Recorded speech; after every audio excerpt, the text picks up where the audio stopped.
Hello everyone, my name is Shang Su. I'm a postdoc in Dr. Xiaohong Li's lab in Wando Institute, Michigan. Today I'm very happy to share with you our recent exciting research. We are studying the drug resistance to prostate cancer cells. Specifically, we are studying bone-metastatic prostate cancer to resistance to the famous drug enzalutamide. So as you may know, the prostate cancer is the second most lethal cancer in US men, and it's estimated that 1 in every 9 men will develop prostate cancer in their whole lives. And at least 80% of the patients died with bone metastasis. Here, the bone metastasis refers to the process for the cancer cells traveling from their primary site, prostate, to the distal site, bones. So the bone metastasis can result in bone fracture or the bone holes, which could be very painful for patients. And prostate cancer mostly emerges with the hyperactivation of an androgen receptor signaling pathway. An androgen receptor, or AR in short, can be activated by androgen, which is a male hormone. And people usually can slow down the progression of prostate cancer cells by interrupting for the process between AR and the androgen, or terminate the downstream AR pathway. And for those patients diagnosed with prostate cancer bone metastasis, the best drug currently is enzalutamide, which is the inhibitor for AR or androgen receptor. But unfortunately, this drug can only be effective in 50% of the patients, and even in those patients, they finally develop resistance. So it is in urgent need for us to understand how this resistance happens.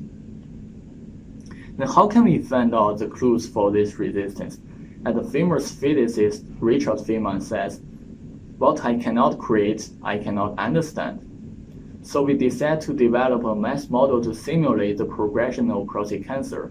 We injected prostate cancer cells into the flank region, prostate, or the bone marrow in mice, and monitor the cancer cell development process under the treatment of either enzalutamide or vehicle. Here you can take vehicle as a solvent for the enzalutamide. And after several weeks, we analyzed the data, and fortunately and surprisingly, we found out that the cancer cell development in those flank regions or prostate were significantly slowed down by the enzalutamide.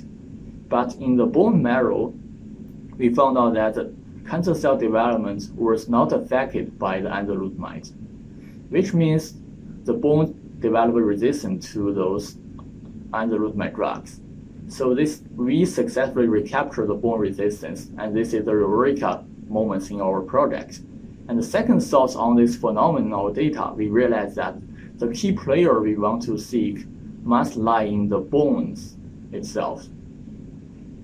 So according to previous knowledge, when the bone metastasis happens, the cancer cells first enter the so-called niche or microenvironment of the bones. And there are two major types of cells in bone microenvironment. The first is called osteoblasts, which are cells responsible for bone formation, and the second was called osteoclasts, the bone cells responsible for the bone breakdown. And cancer cells first interact with osteoblasts to set up their homes, and then decide whether to further play with osteoblasts or osteoclasts, depending on what kind of bone disturbing events you want to generate. With these messages in mind, we decided to work on osteoblasts and want to figure out what happened to those osteoblasts when they treated with enzalutamide. And long story in short, we found out that the TGL-beta signaling pathway, another famous pathway, was one of the key players in this resistance. And we finally worked on a molecular model to explain why this resistance happened. And probably I can discuss further in your next section, and I thank you for your attention this time.